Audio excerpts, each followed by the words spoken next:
Big ബോസിന്റെ jail nomination അപ്പൊ കഴിഞ്ഞിരിക്കുകയാണ്.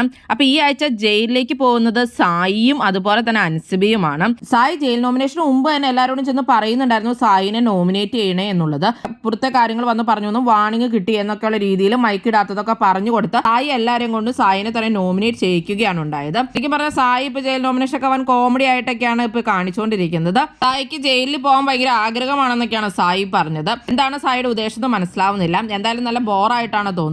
പുള്ളിക്കാരൻ പറയാതെ തന്നെ മറ്റുള്ളവർ ചെയ്തിട്ട് പുള്ളി പോവുമായിരുന്നെങ്കിൽ അത് ഓക്കെ ആയിരുന്നു. ജിൻഡോ ആണെങ്കിലും സായിനെ ഇപ്പൊ കളിയാക്കുന്നുണ്ട്. കാർ വേണോ ജയിലിൽ പോവാൻ എന്നൊക്കെയാണ് ജിൻഡോ ചോദിക്കുന്നത്. കാർ ഉണ്ടായിരുന്നു ജയിലിൽ പോവാമെങ്കിൽ പ്രമോ അത് ഇടായിരുന്നു എന്നൊക്കെ ജിൻഡോ ചുമ്മാ കളിയാക്കി പറയുന്നുണ്ട്. സായിയോടെ നിന്ന് ചിരിക്കുകയൊക്കെ ചെയ്യുന്നുണ്ട്.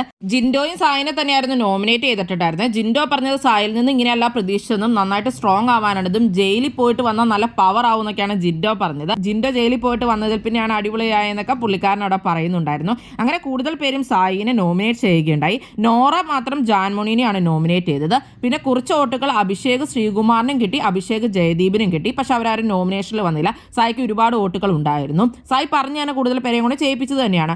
പവർ ടീം ഡയറക്റ്റ് നോമിനേറ്റ് ചെയ്തിട്ടാണ് അൻസിബ ജയിലിലേക്ക് നോമിനേറ്റ് ആയത്. പവർ ടീം പറഞ്ഞ കാര്യങ്ങളൊന്നും അൻസിബ അനുസരിച്ചിട്ടുണ്ടായിരുന്നില്ല. അത് ഫലമായിട്ടാണ് അൻസിബേനെ നോമിനേറ്റ് ചെയ്തിട്ടുണ്ടായിരുന്നത്. അങ്ങനെ സായിയും അൻസിബയുമാണ് അപ്പൊ ജയിലിലേക്ക് പോകുന്നത്. അപ്പൊ ലാലേട്ടൻ വരുമ്പോൾ എന്തായാലും സായിയോട് ഇത് ചോദിക്കാനുള്ള സാധ്യതയുണ്ട്. ജയിൽ നോമിനേഷനൊക്കെ ഇങ്ങനെ പറഞ്ഞാണോ ചെയ്യിപ്പിക്കേണ്ടത്, തമാശയായിട്ടാണോ എന്നൊക്കെയുള്ള രീതിയിൽ. എന്തായാലും നമുക്ക് നോക്കാം. കൂടുതൽ ബിഗ് ബോസ് വീഡിയോകൾക്കും ബിഗ് ബോസിന്റെ ലേറ്റസ്റ്റ് ലൈവ് അപ്ഡേറ്റ്സിനുമായിട്ട് ഈ ചാനൽ സബ്സ്ക്രൈബ് ചെയ്യണേ, സപ്പോർട്ട് ചെയ്യണേ. അടുത്തൊരു വീഡിയോ ഉടനെ കാണാം.